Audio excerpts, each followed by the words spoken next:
इन सब चीज़ों को फ़ॉलो करें। मेरा यहाँ ये सब बताने का मकसद ये भी है कि वो जो है इन सब चीज़ों से सीखे कि स्ट्रगल करना कैसे होता है। देख रहे हैं, अगर आपका कोई छोटा भाई है, पढ़ना चाह रहा है तो उनको सपोर्ट करें। अगर आपका बड़ा भाई ही पढ़ रहा है तो बड़े भाई को भी हमारा जो है काम 2017 में साइंस इम्यूनोलॉजी में पब्लिश हुआ और उसपे हम जो वैक्सीन बनाए। एक ग्रेजुएट स्कीम है यहाँ पे। बीच में ये खत्म कर दिया था कि अगर आप बैचलर्स के बाद या मास्टर्स करने आते हैं तो आपको जो है 2 साल का जो है वर्क वीजा मिलता है। तो अभी एक अच्छा खासा अपॉर्चुनिटी है कि कोई लोग बैचलर्स कर ले या मास्टर्स कर ले, फिर दोबारा वो मास्टर्स करने आना चाह रहे हैं यहाँ पे। तो क्योंकि मास्टर्स 1 साल का होता है, अगर वो फीस वगैरह अफोर्ड कर सकते हैं या वो कोई फेलोशिप उनको मिल जाता है तो वो आ जाए, वो आके मास्टर्स कर ले, तो वो जो उनका पैसा खर्चा होगा तो वो जो है वो अर्न कर सकते हैं 2 साल का, क्योंकि उनको वर्क यहाँ स्टूडेंट्स को जॉब मिल जाती है। जनरली मैंने देखा कि पार्ट टाइम जॉब यहाँ बहुत है और जॉब्स की कोई परेशानी नहीं है। अगर लेकिन बहुत सारे लोग हैं कि कोई जो है ईटरीज में काम कर रहे हैं, कोई सुपरमार्केट में काम कर रहे हैं, कोई जो है कोई जो स्टॉल है वो संभाल रहा है, तो इस तरह के या काउंटर है वो संभाल रहा है, कैशियर का जॉब करते हैं, इस तरह का जॉब करते हैं, तो वो या फिर डिलीवरी बॉयज है, इस तरह के भी बहुत सारे स्टूडेंट मैंने यहाँ देखा कि जो साइकिल ले लेते हैं लोग डिलीवरीज करते हैं, तो पिज्जा डिलीवरी करना, ये करना। यहाँ इस चीज को जो है कोई बुरा नहीं मानता। बहुत से लोग जो है लॉ के लिए आपकी नर्सिंग को एक बहुत अच्छा करियर ऑप्शन है। नर्सिंग इंग्लिश आपका जो है बहुत इम्पोर्टेंट। मेल नर्स भी होते हैं, तो लड़के भी जी मेल नर्स भी होते हैं, तो लड़के भी जो है इस चीज को अडॉप्ट कर सकते हैं। जो मेमोरेंडम ऑफ अंडरस्टैंडिंग था वो हमने साइन करवाया, ये बाद में जी एएमयू के बीच में जो इंडियन एम्बेसी था यहाँ पे, जो इंडियन हाई कमीशन है, इंडियन हाई कमीशन लंदन, उनका भी काफी बड़ा, जब हमने उनको प्रपोजल भेजा कि हम ऐसे ऐसे काम कर रहे हैं, तो उन लोग जो है काफी एक्साइटेड हुए। और उस वक्त मिसेज रुचि घनश्याम थी, she was the high commissioner at that time, so is a very brilliant lady. फिर हम लोग का हाई कमीशन के मैसेज आया कि we want you to do the science diplomacy. विमर्श परामर्श के आज के इस एपिसोड में हमारे खास मेहमान हैं डॉक्टर मोहम्मद मुमताज नैयर साहब। सीमांचल के रहने वाले हैं, किशनगंज जिला और ठाकुरगंज ब्लॉक आप कह लें। वहाँ एक गांव है करबल भिट्टा, वहाँ से आप बिलोंग करते हैं। अभी इस वक्त यूके यूनाइटेड किंगडम में है। तकरीबन 2012 से आप यूके यूनिवर्सिटी ऑफ कैम्ब्रिज में है। आपने बेसिक एजुकेशन, जो प्राइमरी एजुकेशन कह ले आप, वो अपने ब्लॉक और अपने ज़िला के अंदर ही हासिल किया। फिर उसके बाद आप पटना गए, आईसी आपने पटना मुस्लिम साइंस कॉलेज से किया। फिर उसके बाद बीएससी इन बायोटेक्नोलॉजी आपने जामिया मिल्लिया इस्लामिया दिल्ली से किया। फिर एमएससी जो आपने किया वो जामिया हमदर्द न्यू दिल्ली, वहाँ से किया आपने। फिर उसके बाद पुणे चले गए आप पीएचडी करने के लिए, national centre for sale science से आपने 2012 में अपनी पीएचडी कंप्लीट की। उसके बाद फिर आप यूके चले गए और तकरीबन 2012 से अभी आप यूके में हैं। इस वक्त जो है बहैसियत रिसर्च एसोसिएट के आप अपनी खिदमात अंजाम दे रहे हैं यूनिवर्सिटी ऑफ कैम्ब्रिज में, यूनाइटेड किंगडम में।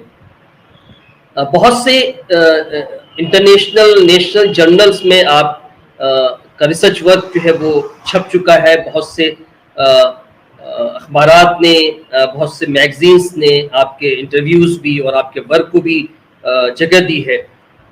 सोशली भी आप काफ़ी एक्टिव रहते हैं, बल्कि अपने इलाके से बहुत जुड़े हुए हैं। बल्कि कभी कभी ये महसूस होता है कि शायद आपका जिस्म तो यूके में है, लेकिन आप ये कह रहे हैं कि रूह कह लें या पूरा दिल, पूरा दिमाग, वो सब जो है वो इलाके के लिए शायद वक्फ हो, या उन्हीं कोशिशों में आप रहते हैं कि इलाके की फलाह व बहबूद के लिए, उनके अपलिफ्टमेंट के लिए कुछ ना कुछ किया जा सके, जो भी वहाँ से किया जा सकता।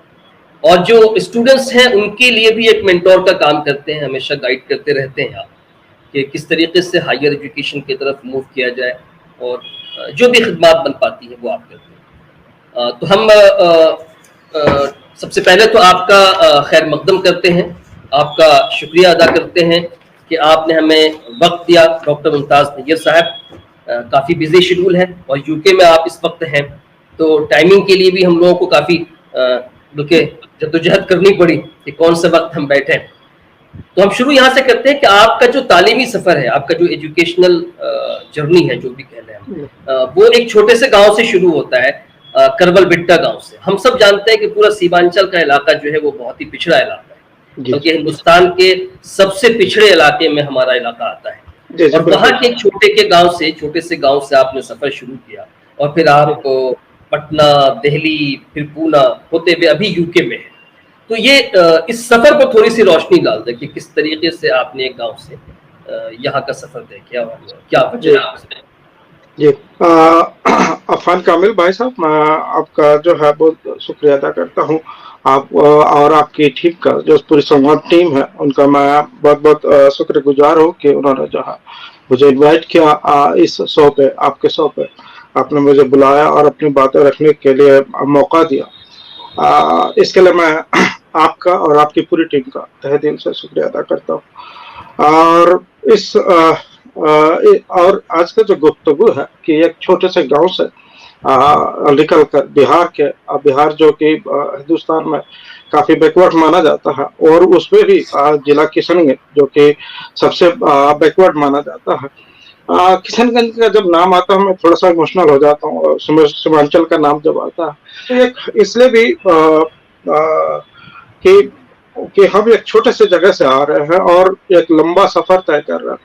देखने में तो सुनने में लग रहा है कि हाँ किशनगंज से चले थे, उसके बाद जो है पटना पहुंचे, पटना से दिल्ली आए, दिल्ली से पुणे, पुणे से जो है फिर लंदन, उसके बाद फिर कैम्ब्रिज। जो ये देखने में तो लगता है कि हाँ ठीक है कोई चला गया हवाई से, लेकिन इसके पीछे एक बहुत बड़ा स्ट्रगल है, और ये स्ट्रगल इतना आसान नहीं था वहां से चल के आना। हमारा गांव अभी तो सड़कें बन गई है, जब हम पढ़ाई कर रहे थे 90s में जब हमने स्कूलिंग सफर शुरू किया, तो उस वक्त हमारे पास जो है सड़कें नहीं थी, और मेरा गांव जो है ठाकुरगंज से 7 किलोमीटर अंदर की तरफ है, और वो जो 7 किलोमीटर मेरा हाई स्कूल से लेकर मेरा घर का रास्ता है, उस वक्त जब हम वहाँ पढ़ रहे थे गांव में, तो उस वक्त हमारे पास कोई सड़कें नहीं थी। हम खेतों से जाते थे, पटुआ के खेत से। अभी बरसात का सीजन है, बरसात में तो अभी अगर हम किसी को बोलेंगे तो वो इमेजिन नहीं कर सकते कि वो सिचुएशन ऐसा रहा होगा उस वक्त।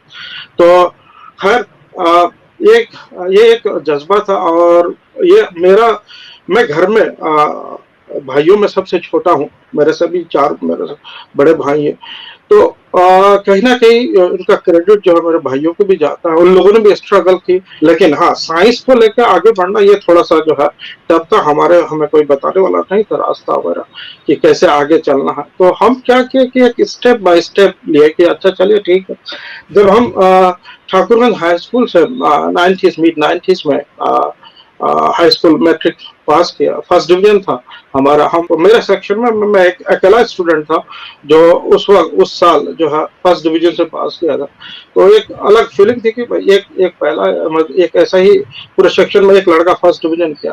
तो उसके बाद भाइयों ने काफी हौसला अफजाई की। फिर उसके बाद हम जामिया गए, एंट्रेंस दिए, वहाँ नहीं हुआ, वापस आ गए। उसके बाद फिर हम पटना चले, तो पटना मुस्लिम साइंस कॉलेज है, वहां से 10+2 किया, फिजिक्स केमिस्ट्री बायोलॉजी लेकर। जब हम पटना गए थे तो हमें पता नहीं था कि हम क्या करने जा रहे हैं, ये भी एक नहीं था, हम पढ़ने जा रहे हैं। लेकिन वहां जाने के बाद थोड़ा सा लगा कि हाँ, लोगों से पूछते थे कि कौन क्या कर रहा है, कोई इंजीनियरिंग। तो शुरू में मैंने जो है मैथ ऑप्ट किया कि मुझे लग रहा था मैथ अच्छा है, तो मैथ फिजिक्स जो है केमिस्ट्री ऑप्ट किया। फिर वहाँ रहता हूँ लड़कों के साथ रहते तो कुछ करे कि मुझे डॉक्टर बनना, ये करना। तो वहाँ पे फिर मोटिवेशन मिला, तो फिर मुझे भी लगा कि नहीं, हमारे तरफ डॉक्टर्स की बहुत कमी है, तो मुझे भी डॉक्टर बनना चाहिए। एमबीबीएस में सिलेक्शन नहीं हुआ। उसके बाद मेरे पास ऑप्शंस आए थे बीडीएस के लिए, लेकिन वो साउथ से था, बेंगलोर से, और एक पुणे से। तो वहाँ ये था कि फीस फीस थोड़ी काफी हाई थी, वो प्राइवेट मेडिकल कॉलेजेस थे जो मेरे लिए अफोर्ड करना मुश्किल था। तो मैंने जो है बीडीएस छोड़ दिया। हमदर्द में फार्मेसी का एग्जाम दिया, तो हम रैंकिंग में मेरा फार्मेसी में काफी अच्छा था, टॉप पे था मैं। तो वहाँ पे भी हम फार्मेसी में भी देखा तो घर वालों से डिस्कशन किया, फीस कुछ ज़्यादा लग रही थी। तो हम जो है वहाँ पे फार्मेसी भी छोड़ दिया, हम जामिया में एंट्रेंस दिया हमने। तो जामिया में एंट्रेंस दिया तो बीएससी बायो साइंसेस के लिए दिया था, और उसी साल 2001 में जामिया मिलिया इस्लामिया फर्स्ट टाइम जो है बीएससी बायोटेक्नोलॉजी लॉन्च किया। हमारा जो बैच था पहला बैच था। तब भी हमारे करियर गोल्स जो है बहुत ज्यादा सेट नहीं था कि आखिर बीएससी के बाद क्या होगा। ये लगता था कि हाँ इंडस्ट्री में जाएंगे, बायोटेक्नोलॉजी है, जॉब वगैरह मिल जाता है। जामिया मिलिया एक ऐसा प्लेटफॉर्म दिया जहां से हम फिर थोड़े से बड़े बड़े सपने देखने लगे। लगा कि नहीं अब कुछ आगे कर सकते हैं, आगे कुछ हासिल कर सकते हैं। वहाँ लेक्चर बहुत होते थे तो वो सारे अटेंड करते थे। बाहर से कोई साइंटिस्ट आता था या फिर उसी डिपार्टमेंट से जो कुछ लोग पोस्टडॉक वगैरह के लिए गए थे यूएस वगैरह या कहीं, वो आके जो है उनकी लेक्चर्स होती थी, उनके टॉक्स होते थे, तो वो हम बड़े गौर से सुनते थे, बड़े ध्यान से सुनते थे कि आखिर ये बंदा यहाँ से गया, यूएस चला गया, तो हम क्यों नहीं जा सकते, हम भी जा सकते हैं। तो फिर वहां से जो है फिर हमने टीचर से सलाह मशवरा किया। कुछ टीचर्स काफी अच्छे थे, उन्होंने जो है कुछ क्या ऑलमोस्ट जो 99% टीचर्स जो है काफी अच्छे थे, उनका बिहेवियर काफी अच्छा था। वो नर्चर किया उन्होंने हम लोगों को। वो जो नर्चरिंग था वो काफी इम्पोर्टेंट था एक पूरा सेफ देने के लिए। फिर हम जो हमदर्द चले गए, उसके बाद हमदर्द में हमने मास्टर्स किया आराम। तो नेट जेआरएफ मिलने के बाद, जूनियर रिसर्च फेलोशिप मिलने के बाद आपके पास ये ऑप्शन हो जाता है कि आप किसी भी टॉप इंस्टीट्यूट्स में या फिर यूनिवर्सिटी में जाके आप फेलोशिप के साथ आप पीएचडी कर सकते हैं। मतलब आप फाइनेंशियली इंडिपेंडेंट हो जाते हैं। और जब हम बीएससी में थे जामिया मिलिया में, तो उस वक्त भी हम जो है फेलोशिप के लिए इधर उधर क्या कर रहे हैं, कोशिश करते थे कि फेलोशिप जो है मिलता है। तो हम लोग कई बार जो है एक जामनगर हाउस है वहाँ दिल्ली में, मिनिस्ट्री ऑफ माइनॉरिटी अफेयर्स का, वहाँ पे फेलोशिप मिलता था। तो हमें पता चला तो हम लोग जैसे ही क्लास खत्म होता था अगस्त के टाइम में, यही टाइम होता था कि फेलोशिप्स के फॉर्म निकलते थे, तो हम लोग जो है वहाँ जो है चले जाते थे।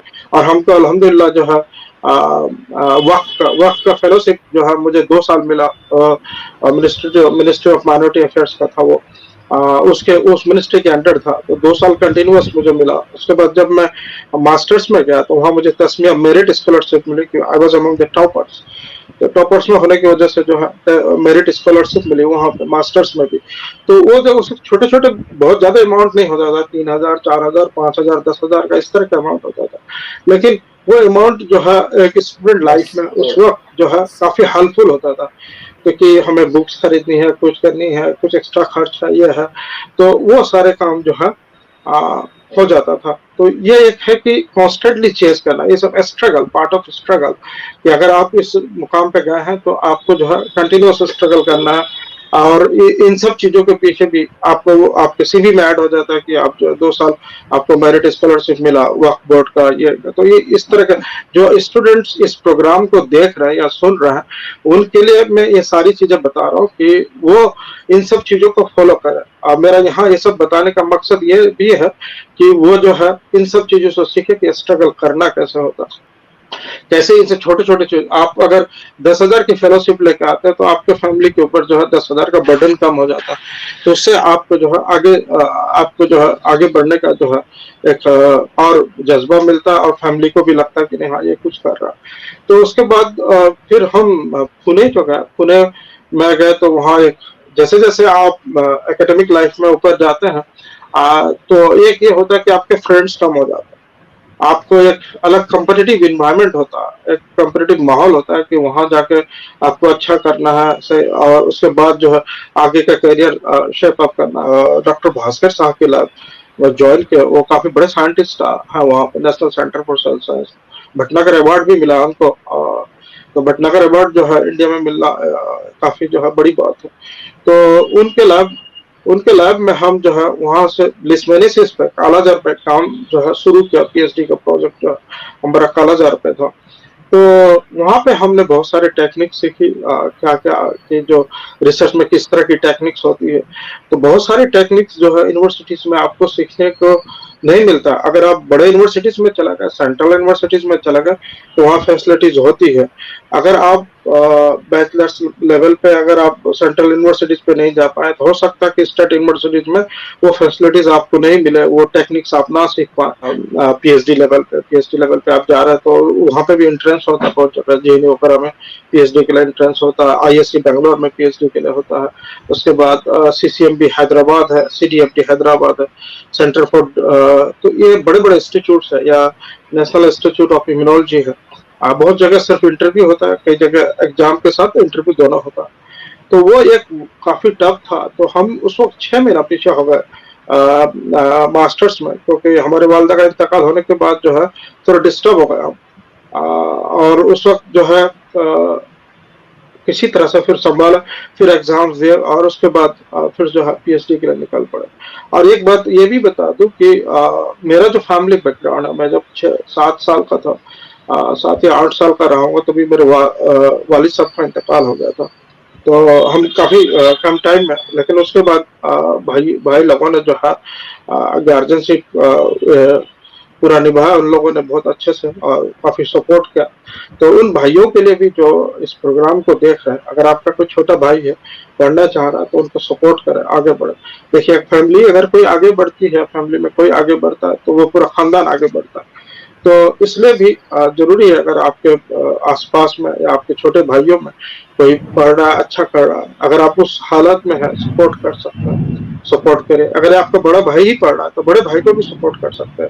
छोटा भाई नहीं पढ़ रहा, हो सकता है बड़ा भाई पढ़ रहा हो, ऐसी भी चीजें होती है। तो छोटे भाई की भी है कि छोटा भाई भी जो है बड़े भाई को सपोर्ट कर सकता है फाइनेंशियली, अगर वो बड़ा भाई पढ़ रहा है तो।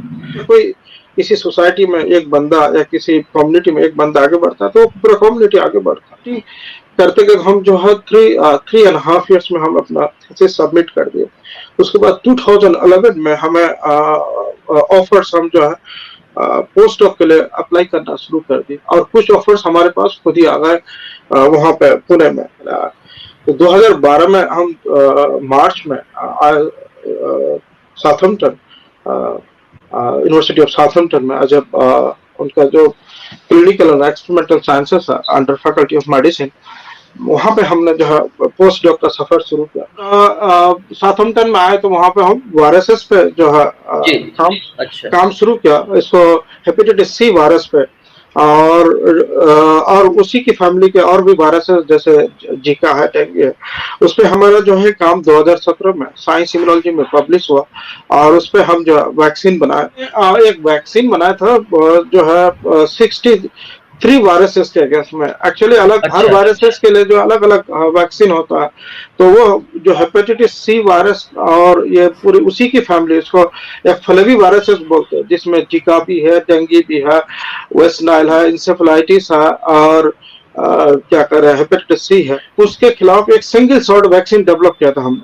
उसके बाद 2018 में 6 साल के करीब 6 साल से थोड़ा ज्यादा होगा, उसके बाद हम जो है फिर कैम्ब्रिज जो है वो पुणे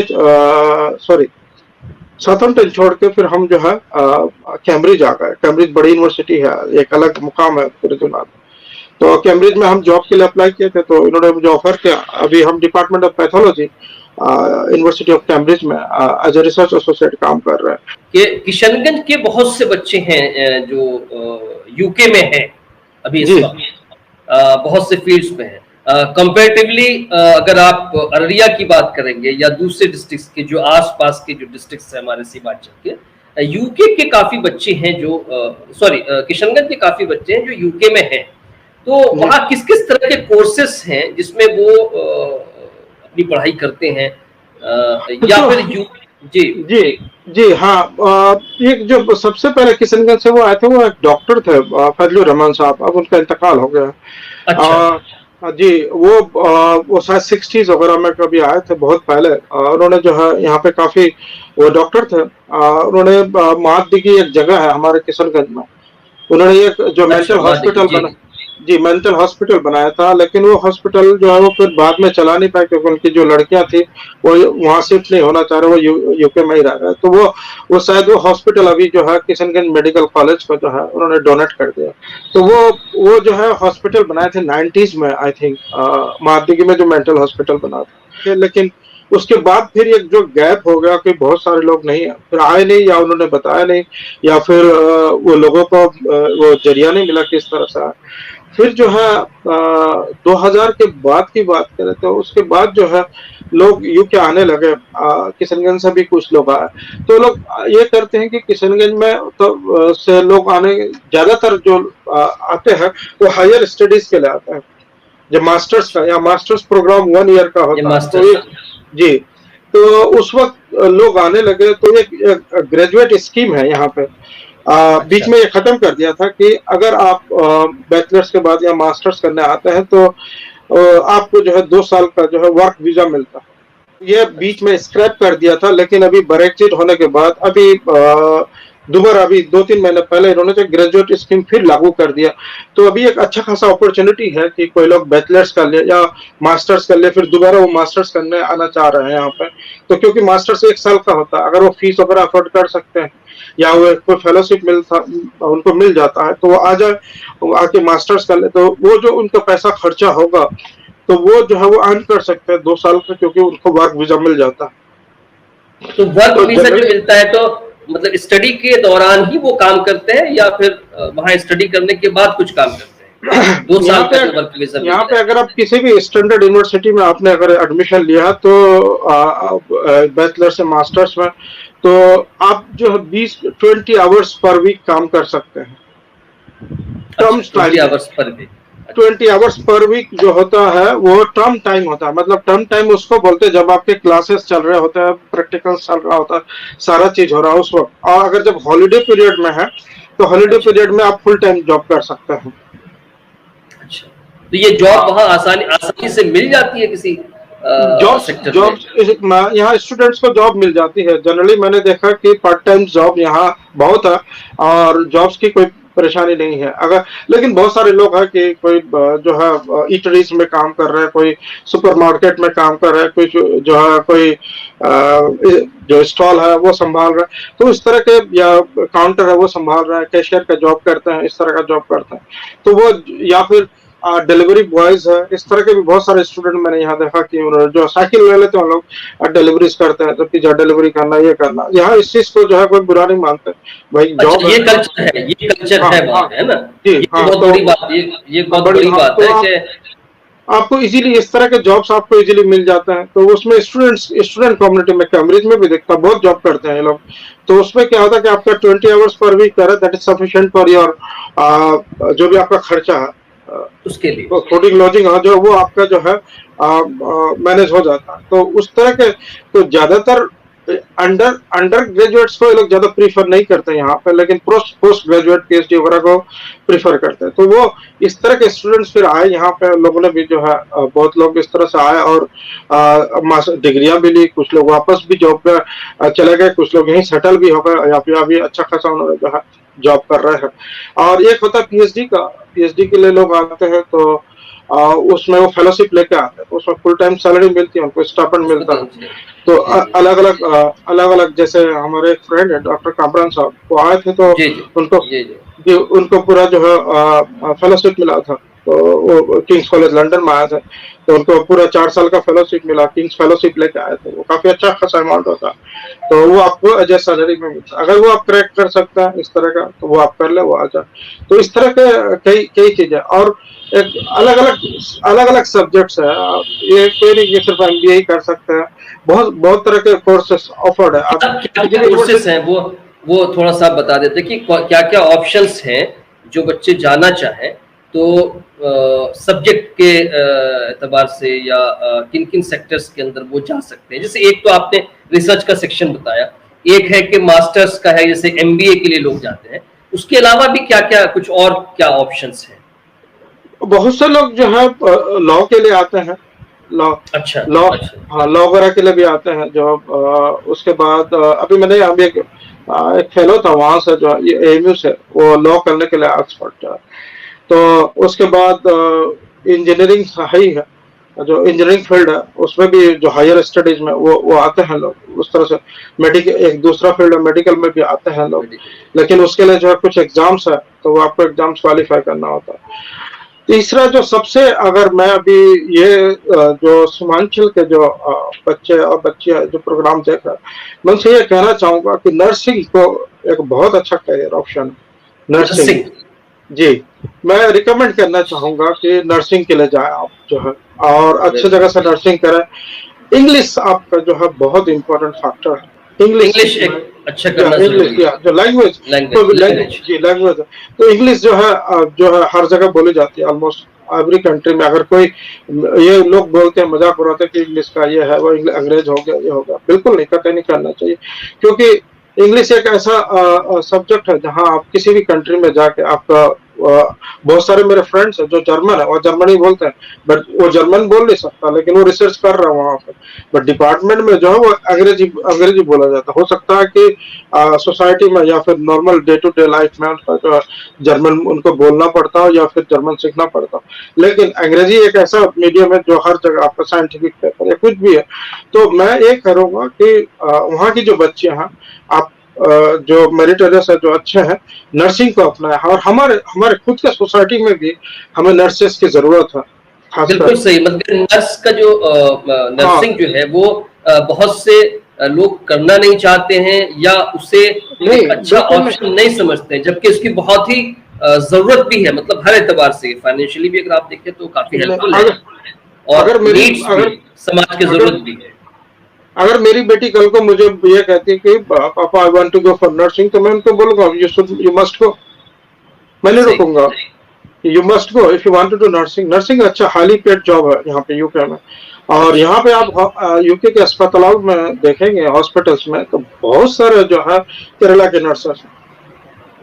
केरला की, तो खुद केरला के, हिंदुस्तान के अंदर, खुद हिंदुस्तान के अंदर भी केरला का काफी हाँ, कल्चर केरला, है, आई ज्यादा। थिंक उनके पास फैक्ट्री है नर्स नर्स नर्स पैदा सही। करने की। सो सही। We need to adopt similar. उसमें क्या होता है कि वो जब यूके आ जाते हैं, फिर अच्छे हॉस्पिटल्स में जॉब करते हैं, तो उनका फैमिली जो है बहुत अच्छे से वेल एस्टेब्लिश हो जाते हैं, बहुत अच्छा कर सकते हैं।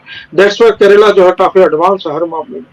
तो हमारे हमारे यहाँ की जो लड़कियां हैं, तो मैं उनको बोलूंगा कि नर्सिंग अडॉप्ट करिए। और यूके में ये है कि आपको अगर चाइल्ड डिलीवरी है, तो आपका जो है कंप्लीट प्राइवेसी है। आपकी वाइफ को सारे नर्सिंग, फीमेल डॉक्टर, सब कुछ, उस वार्ड का जो बर्थ सेंटर होते हैं, that's completely all female staff, no male staff. So आपका जो है ये कम, और उस एरिया में जहाँ पे बर्थ सेंटर्स होते हैं, वहां पे पूरे के पूरे जो है लेडीज होते हैं। मेरी वाइफ के फिर 2 बच्चे यहाँ पे, तो मैंने देखा उनको। तो अच्छा, ये यूके आपको, में यूके में ये प्राइवेसी है कि जी अगर हाँ, आप सिर्फ सिर्फ फीमेल स्टाफ वहां होंगी। यस यस, आप अगर अल्ट्रासाउंड के लिए जा रहे हैं, तो आपके पास ये ऑप्शन है कि यू कैन प्रीफर दैट कि जो आपको फीमेल जो है टेक्नीशियन है वो हैंडल करे। टेक्नीशियंस में। हाँ जी, और ये एक्सरे है, अल्ट्रासाउंड है, इस तरह का टेक्निकल कोर्सेज जो है वहाँ के बच्चे, हमारे सीमांचल के बच्चे करे, तो मुझे बहुत खुशी होगी। अल्ट्रासाउंड टेक्नीशियन भी बन सकते हैं, वो कोई जरूरी नहीं। अल्ट्रासाउंड ऐसा टेक्निक है तो उसमें कोई जरूरत नहीं कि आपको जो है डॉक्टर ही चाहिए, वो जो है टेक्नीशियंस भी कर सकते हैं। मशीन हैंडल करना, यूनिट आपकी अच्छी ट्रेनिंग होगी, तो वो एक बहुत अच्छा करियर ऑप्शन है। नर्सिंग दूसरा अच्छा करियर ऑप्शन है। तो यहाँ पे नर्सेस का काफी डिमांड है अभी यूके में।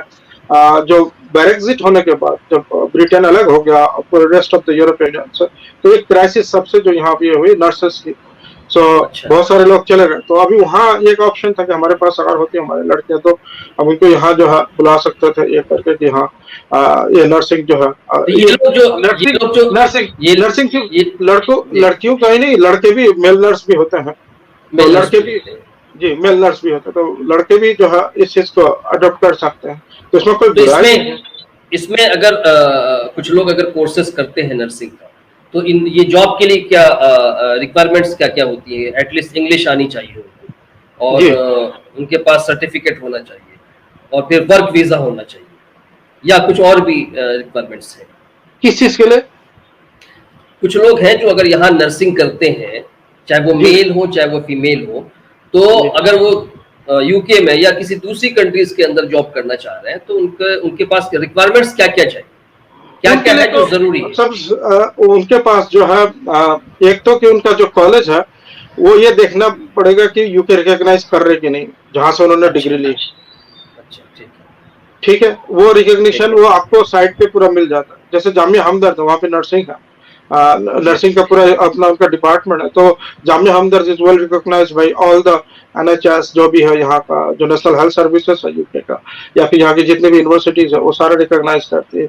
तो एक वो हो गया। दूसरा, जो फर्स्ट रिक्वायरमेंट आपका इंग्लिश जो है आना चाहिए आपको। कम्युनिकेशन तो तो हाँ, इंग्लिश लैंग्वेज तो अगर चाहिए। आईएलटीएस वगैरह क्वालिफाई कर ले तो तीसरा रिक्वायरमेंट ये होगा कि you are a well trained. So आपको सोफिस्टिकेटेड हॉस्पिटल में काम किया हो, जैसे आपका मेदांता है या फिर बड़े बड़े हॉस्पिटल्स है, स्कॉट्स है या अपोलो है।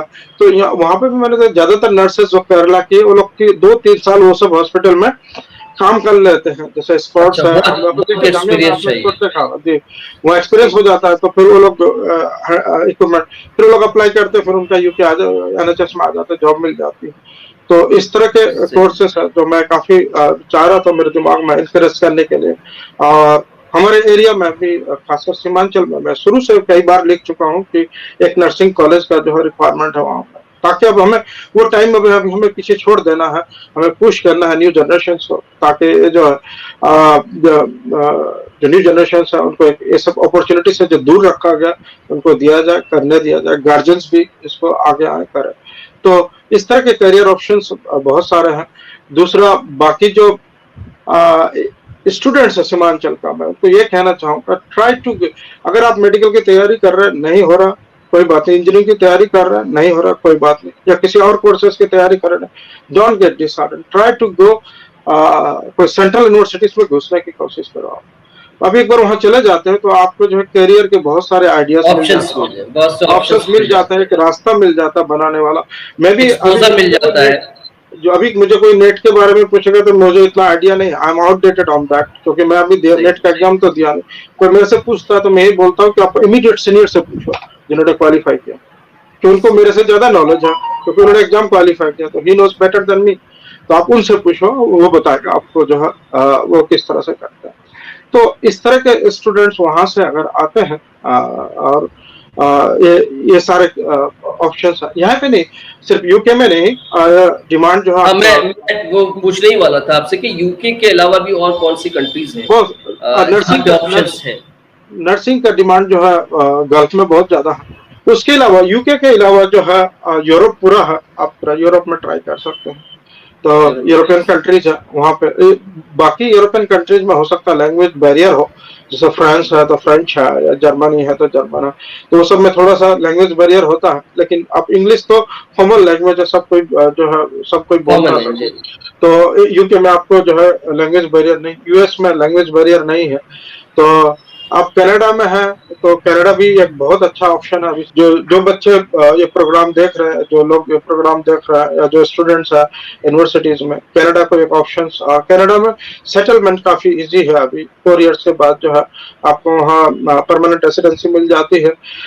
कनाडा के अलावा ऑस्ट्रेलिया ऑप्शन है, वहाँ पे भी लैंग्वेज बैरियर नहीं। कनाडा में कुछ ऑस्ट्रेलिया। कनाडा में कुछ एरिया है जहाँ पे आपको जो है फ्रेंच बोला जाता है, लेकिन दैट्स नॉट ए प्रॉब्लम। अच्छा। और कुछ एरिया में इंग्लिश बोला जाता है। तो ये सारा, तो इतने सारे ऑप्शंस हैं आपके पास, आप जा सकते हो। लेकिन ये है कि उसके लिए आपको जो है मेहनत करना पड़ेगा, ये स्टेप बाय स्टेप। और मैं ये नहीं कह रहा कि आप सीधे जो है आप हाई स्कूल में सीधे आप ऑक्सफोर्ड का सोच रहे हैं टारगेट, नहीं, आप वैसे नहीं करें, आप एक स्टेप बाय स्टेप करें। हमने क्या किया, स्टेप पहले बाय एक स्टेप स्टेप, स्टेप बाय आप देख लीजिए, फिर उस स्टेप जब आप अचीव कर लिए तो आप सोचे कि अब मैं कहाँ हूँ। अब अपने आपको टटोलिए कि मैं आगे जा सकते हो, पीछे जा सकते हो, मुझे यही रुकना है, यही मुझे जो है जॉब करनी है, यही करना है। तो स्टेप बाय स्टेप से अब ये बैचलर्स कर ले तो मास्टर्स के लिए आप सोच रहे मास्टर्स के लिए जाना, आपका फिर दूसरा प्रॉब्लम आपका फैमिली है, आपका फाइनेंशियल स्टेटस क्या है, आप किस तरह से आपका आगे जाने से आपके फैमिली को उतना अफेक्ट नहीं करेगा, आपका खुद का करियर, आपका खुद के करियर से क्या एक्सपेक्टेशन है। तो वहां से जो है वो करने के बाद फिर आप मास्टर्स करें, फिर पीएचडी करें। तो एक एक स्टेप बना ले कि एक next target and then move to the next. वो एक सिंसियर एफर्ट चाहिए, स्ट्रगल तो चाहिए। उससे क्या हो जाता है कि आपका जो है करियर ग्रोथ जो है इजी हो जाता है, आपके लिए आसानी इजी हो हो जाता जाता है। है। हाँ, बहुत सारे लोग ऐसे करते हैं, फिर वो चले जाते हैं सीधे। एक 2017 में मैं एक स्टूडेंट से मिला था वहाँ पे दिल्ली में, तो उनके पेरेंट ने बोला कि वो पटना यूनिवर्सिटी से डायरेक्ट आ गई, वो बैचलर्स करके जो यूपीएससी की तैयारी करने के लिए आ गई। तो मुझे बोला कि आप जो है थोड़ा सा उनसे बात करिए। तो मैंने उनको पूछा, कुछ सवाल पूछा, तो मैंने बोला आप बैचलर्स के लिए आ गए, सीधे यूपीएससी की तैयारी बहुत अच्छी। तो बोला कि बहुत ब्रिलियंट स्टूडेंट है। बोला हो सकता है। तो मैंने बोला कि मुझे अच्छा नहीं लगा कि आप सीधे बैचलर से जो यूपीएससी की तैयारी करें, आपका कुछ बैकअप नहीं है। तो बोले किस तरह का बैकअप? मैं बोला at least you should try for JNU. आप जेएनयू में जाइए, मास्टर्स करिए, मास्टर्स के थ्रू आप मतलब हॉस्टल्स में रहेंगे। आप पटना से उठ के आए या प्राइवेट हॉस्टल में रह रहे हैं जहाँ पे आपका कोई बाकी दुनिया कोई से कोई माहौल नहीं एक्सेस, है, कोई माहौल नहीं है, कोई माहौल नहीं, कोई कोई एक्सेस नहीं है, माहौल आप नहीं है। यूपीएससी की तैयारी कर रहे हैं, you don't know where you are, आपको पता ही नहीं आप कहाँ पे हैं। आप जब जेएनयू में जाएंगे, जामिया में जाएंगे, जामिया की लाइब्रेरी में बैठेंगे, जेएनयू की लाइब्रेरी, एएमयू की लाइब्रेरी में, कहाँ वहाँ आपका जो इंटरेक्शन होगा। You do your masters, masters के बाद आप नेट क्वालिफाई कर लेंगे या सारा, तो आपका एक लेक्चरशिप के लिए आपका बैकअप सेटअप होगा। You don't know you will qualify civil services just after bachelor's. आजकल ये टफ, पहले हो जाता था, आजकल ये टफ है। तो better to have a master degree कि एक आपका बैकअप है। तो मैंने उनको काफी देर तक समझाया, काउंसलिंग किया, और बाद में जो मेरे अप्रहेंशंस थे, जो जिस चीज का मुझे डर था वही हुआ कि वो बीपीएससी नहीं हुआ। मैं बोला that is not the stage, आप इस तरह से नहीं आ सकते। तो वहां पे मैंने एक वेल प्लान मूव बहुत जरूरी जी है कि आप एक करियर को जब शेप देना चाह रहे हैं जिस वक्त, उस वक्त आप को अपने उन लोगों से जो या मेंटोर कह लें या उन लोगों से जो आपसे सीनियर हैं उनसे राय मशवरा जरूर करें कि हम किस तरफ जाएं और किस तरह से जाएं। जी जी। जब मैं यही चीज हमें, जब हम जामिया की लाइब्रेरी में बैठते थे तो वहाँ पे हमें डिफरेंट कैरियर, कोई इंजीनियरिंग वाला है, कोई इकोनॉमिक्स डिपार्टमेंट है, कोई कॉमर्स डिपार्टमेंट का, अलग अलग तरह के लोगों से इंटरेक्शंस होता था। वो लोग बोलते थे कुछ बातें, उनसे भी हम सीखते थे, कुछ हमसे वो सीखते थे। तो एक चीज हम तब, अगर आप इस तरह के एनवायरमेंट में नहीं जा रहे हैं, आप पटना से सीधे दिल्ली आ गए, तो आप जो है करोल बाग में किसी प्राइवेट हॉस्टल में रह रहे या नॉर्थ कैंपस में, तो ये दैट्स नॉट द वे। हाँ ठीक है, आप पहले मास्टर्स कर लीजिए, फिर आप यूपीएससी के लिए जाए।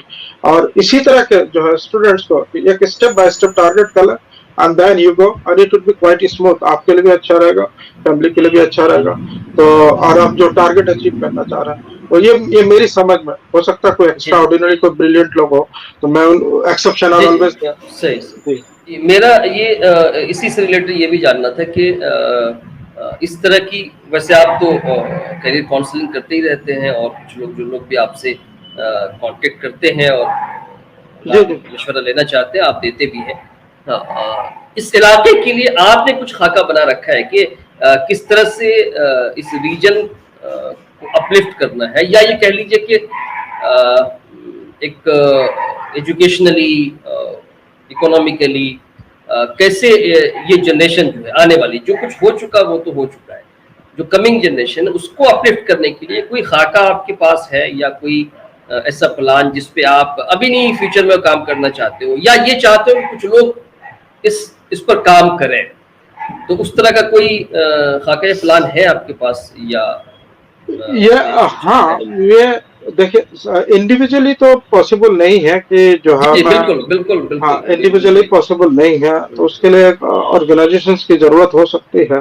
असल में जिस जगह पे आप बैठे हैं वहां से एक बड़ा प्लान बन भी सकता है, लोगों को जोड़ा भी जा सकता है, और इतनी सलाहियत आप लोगों में है, आप हैं, कामरान भाई है, ये और भी इस तरह के लोग हैं कि उसका उसको एक्सक्यूट भी किया जा सकता है। ये सलाहियत आप लोगों के अंदर है। जाहिर सी बात है, रिसोर्सेस किसी एक आदमी के बस का नहीं है, लेकिन आइडिया होना ये खुद में एक बहुत बड़ी बात है। इस संदर्भ में, इस कॉन्टेक्स्ट में मैंने एक बात रखी थी। जी उसके लिए एक हम प्लेटफॉर्म तैयार कर रहे हैं। एक अमरन साहब का इनिशिएटिव था सीडिंग स्टेम का। तो सीडिंग स्टेम में ये था कि मेंटर मेटनी का वो था कि कुछ हमारे जो है वर्ल्ड लेवल पे जो लोग हैं, जो हमारे कॉन्टेक्ट्स हैं, तो जिस फील्ड का है, वो उस एक प्लेटफॉर्म तैयार करके कि किसी को इंजीनियरिंग का, तो मैं तो इंजीनियरिंग के लिए गाइड नहीं कर सकता, मुझे कुछ मालूम नहीं इंजीनियरिंग का, तो कोई अगर कोई पीयर्स है इंजीनियरिंग का, तो वो गाइड करे इंजीनियरिंग को स्टूडेंट को, या कोई मेडिकल का है, या कोई बायोटेक्नोलॉजी का जहाँ पे मैं मेंटर कर सकता हूँ, तो वो मैं करूँगा। तो एक हम प्लेटफॉर्म बना रहे थे। उसके बाद मैंने और सिर्फ उसी को नहीं, और जो ऐसे स्टूडेंट है, जो ऐसे लोग भी हैं जो पीएचडी के बाद बोलते हैं कि अब क्या, उनके पास, उनको समझ में नहीं आता कि अब आगे क्या करना है। सही। उसको जी पीएचडी के बाद भी वो लग रहा है कि अब मेरे पास करियर प्लेटफॉर्म नहीं है, मैं कहाँ जाऊँ, क्या करूँ, नहीं करूँ। तो ऐसे भी लोग हैं, या फिर काफी हायर लेक्चरर भी है, तो वहां पे भी जाके स्टक हो जाते हैं कि उनके पास ग्रांट्स नहीं है, ये नहीं है, तो या फिर कोलैबोरेशन नहीं हो पा रहा, वो नहीं हो रहा। तो उसके लिए हमने एक सीडिंग स्टेम वाला वो हम काम कर ही रहे थे। दूसरा जो है, हमने एक साइंस इवेंट लिमिटेड की कंपनी एस्टेब्लिश की यहाँ पे अल्हम्दुलिल्लाह। 2018 में हमने रजिस्टर किया था कंपनी, और 2019 में हमने यूके एशिया समिट किया कैम्ब्रिज में। तो ये एक ऐसा प्लेटफॉर्म था जहाँ पे यंग रिसर्चर्स आते हैं, या पीएचडी वाले, या फिर पोस्ट डॉक, या फिर अर्ली करियर रिसर्चर जिसको बोलते हैं, जो कि जिन्होंने अपना स्टार्ट किया रिसर्च रिसर्च लाइफ, और या फिर वो नए नए लेक्चरर बने यूनिवर्सिटी में, या उस तरह के, या फिर जो ऑलरेडी जिनका एग्जिस्टिंग लैब है, या फिर जो रिसर्च कर रहे हैं। ये सिर्फ साइंस से नहीं, नॉन साइंस वाले के लिए भी, जो बिजनेस कर रहे हैं, उस तरह जो कोई बिजनेस कर रहा है, किसी का बिजनेस सेटअप है, उन्होंने कंपनी दुबई में खोला, लेकिन उनको वो सारा जो है कि वो कंपनी ग्रोथ कैसे करे, आगे कैसे बढ़े, तो उनको जो नेटवर्किंग के लिए कोई सिस्टम चाहिए जहाँ पे वो लोगों से बात कर सके। तो 2019 में हमने यूके एशिया समिट ऑर्गेनाइज किया। हमारी कंपनी, अल्हम्दुलिल्लाह मैं डायरेक्टर था उस कंपनी का, साइंस इमेज लिमिटेड, वो फाउंडर डायरेक्टर। उसके बाद उस यहाँ पे हमने उसी जो जो आपका सवाल है, उसी सवाल पे ये हमने टेस्ट करना चाहा कि आखिर कितना हद तक सक्सेसफुल रहता है। तो वो यूके एशिया समिट, तो हमने बहुत सारे जगह इनविटेशन भेजे लोगों को कि आप आइए।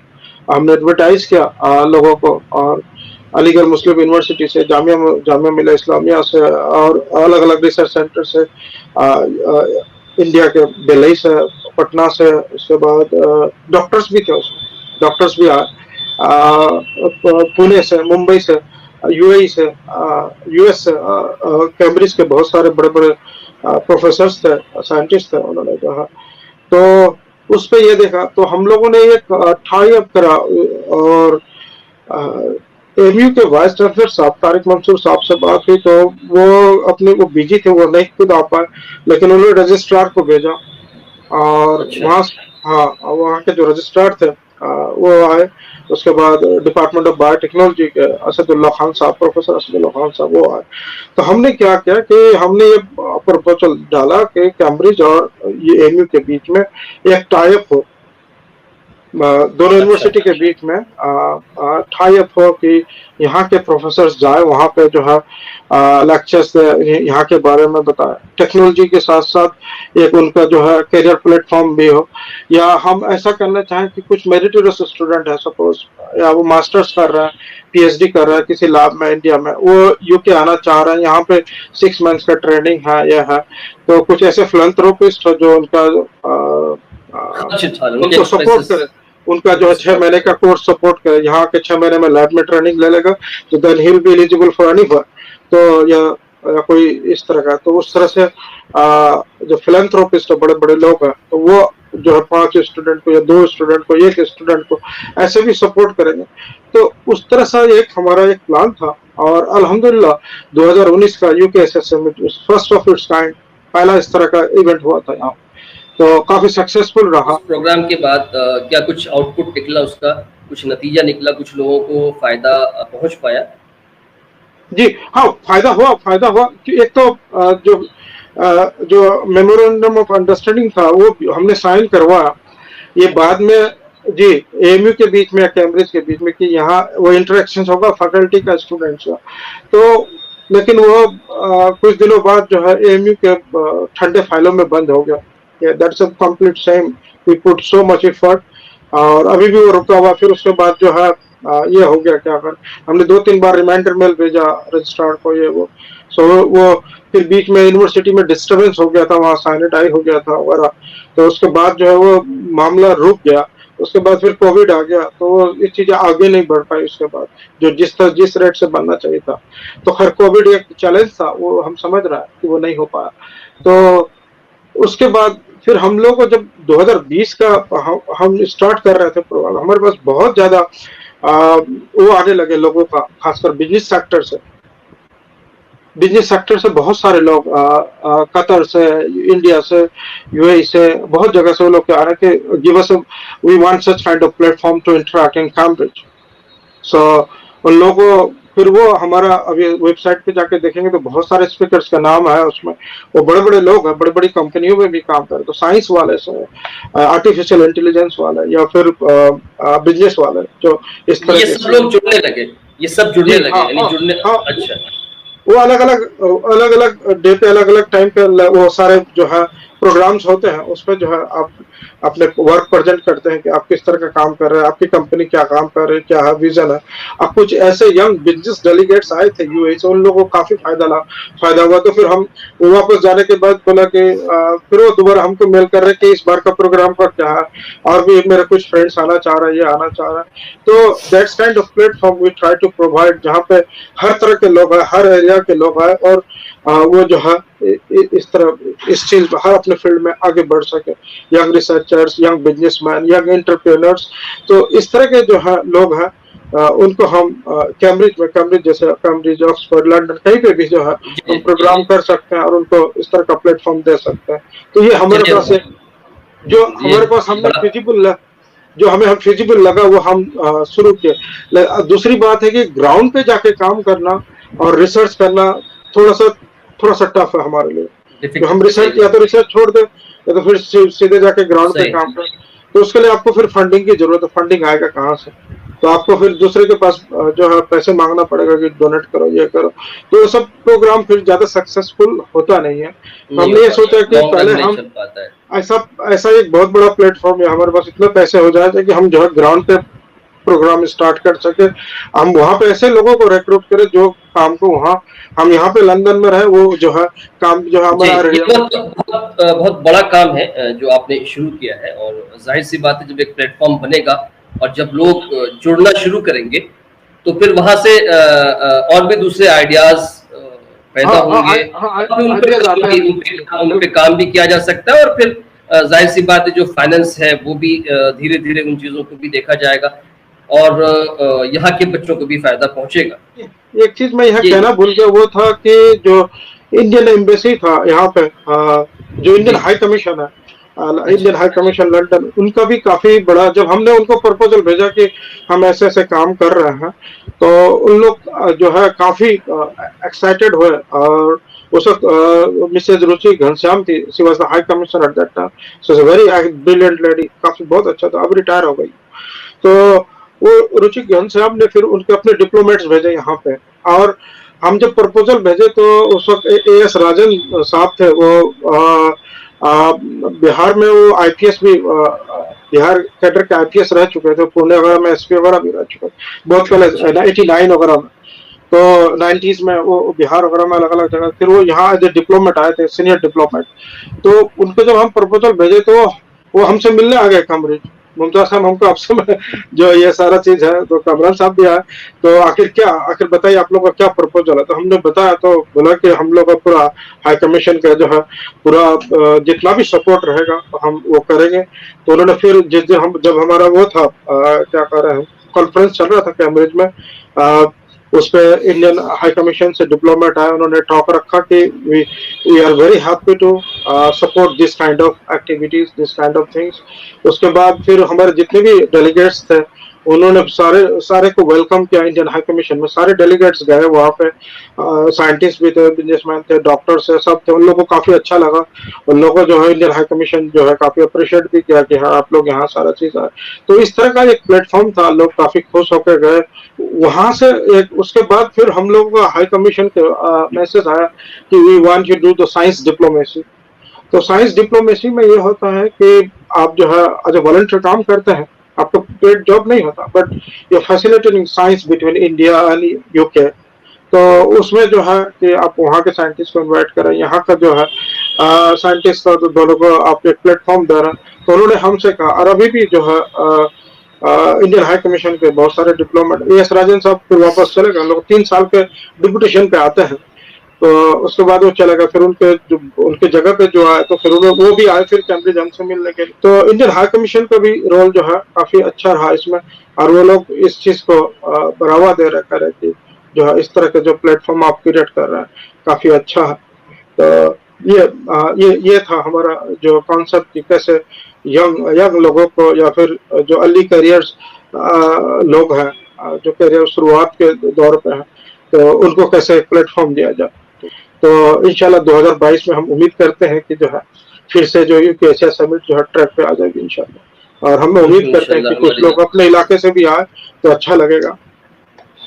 नहीं, बिल्कुल बिल्कुल, आप हम सबकी पूरे इलाके की तरफ से हम सबकी दुआएं आपके साथ हैं कि आप जो काम कर रहे हैं उसमें कामयाबी मिले, ताकि हमारे इलाके के लिए भी, यहाँ के स्टूडेंट्स के लिए एक रहनुमाई मिल सके, एक गाइडेंस मिल सके, एक दिशा जो है वो उनको मिल सके, ताकि ये जो कैरियर ऑप्शंस हैं जो बहुत लिमिटेड दिखते हैं इस इलाके में, वो बहुत बड़े लेवल पे लोगों को दिखें कि और भी बहुत से ऑप्शंस हैं, डॉक्टर्स, इंजीनियर्स और यूपीएससी के अलावा भी बहुत से ऑप्शंस हैं जहाँ पे हम समाज की खिदमत भी कर सकते हैं और हमारा कैरियर जो है वो भी शेप ले सकता है। बहुत सी जानकारी आपसे मिली, बहुत बहुत आभार आपका, बहुत बहुत शुक्रिया कि आपने वक्त निकाला, और हम आगे भी ये कोशिश करेंगे कि आपसे जुड़ें, और जो बच्चे यहाँ पर कुछ करना चाह रहे हैं, बाहर जाना चाह रहे हैं, या किसी भी तरह का उनको कैरियर के ताल्लुक से काउंसलिंग की ज़रूरत हो, तो आप से वो डायरेक्ट भी कांटेक्ट कर सकते हैं, या अगर हमारे थ्रू भी अगर आप वो हम तक भी पहुंचते हैं तो हम कोशिश करेंगे कि आपसे उनकी बात करवाएं, ताकि जी हम उसके लिए हम कभी मना नहीं करते, और काफी जो एस्पायरिंग स्टूडेंट्स रहते हैं उनसे बात करने का, लेकिन ये अब जो है बहुत कम हो गया। बच्चे काफी सोशल मीडिया पे दूसरी तरह की चीजों पे ज्यादा जो है रुझान हो गया है, जो वो लगन होनी चाहिए थी बहुत सारे। अब मैंने खुद बहुत सारे टैलेंट को लॉस होते देखा जो है, और मुझे लगता था कि बंदा यूपीएससी क्वालिफाई करता है। ये सोशल मीडिया ने तो शायद बहुत नुकसान ही किया है इस जनरेशन का, फायदा से ज्यादा नुकसान हो रहा है। एजुकेशन और जो पढ़ने का जो माहौल था वो बिल्कुल खत्म होकर के हर आदमी बगैर पढ़े लिखने वाला बन गया है, तो ये बड़ा नुकसान है, पूरी जनरेशन उसमें इन्वॉल्व है। और कुछ मैसेजेस आते हैं मेरे पास जिसको मैं इंटरटेन नहीं करता हूँ। वो इस तरह के मैसेजेस आते हैं कि कोई फलाना स्टूडेंट है, फलानी लड़की है, फलाना लड़का है, वो जो है डॉक्टर बनना चाह रहा है या इंजीनियर बनना चाह रहा है, बट वो बनना तो चाह रहा है लेकिन वो विदेश जाना चाह रहा है, उसके पास पैसे नहीं है। पहले उस काबिल बन जाए। तो हमारे पास भी पैसे नहीं थे, तो हमने एक स्टेप बाय स्टेप करके जो है एक रास्ता ढूंढा, तो तभी आया। दूसरी बात की उनको प्राइवेट मेडिकल कॉलेज में एडमिशन लेना है, 25 लाख फीस है या फिर 50 लाख फीस है, करोड़ों का फीस है, इस तरह का फीस है उनको चाहिए। तो आप हमें कोई ऐसा फंडिंग एजेंसी बता दें या आप फंड करें, तो प्रैक्टिकली ऐसे चीजों को जो है सपोर्ट करना किसी भी इंडिविजुअल के लिए मुश्किल है। ये आप यही कर सकते हैं कि उनको एक सही रास्ता बता सकते हैं कि आप मेहनत करना अगर चाहते हैं तो ये रास्ता है, इस तरह से स्टेप वाइज आप चीजों को हासिल कर सकते हैं जो भी आप चाह रहे हैं। तो शॉर्टकट मेथड तो उसका कोई भी नहीं है। तो हमारे पास भी ऐसे थे कि हमारे पास पैसे नहीं थे, तो हमने जो प्राइवेट में जाना मुनासिब नहीं समझा। लेकिन इसका मतलब ये नहीं कि आपका करियर वहीं रुक जा रहा।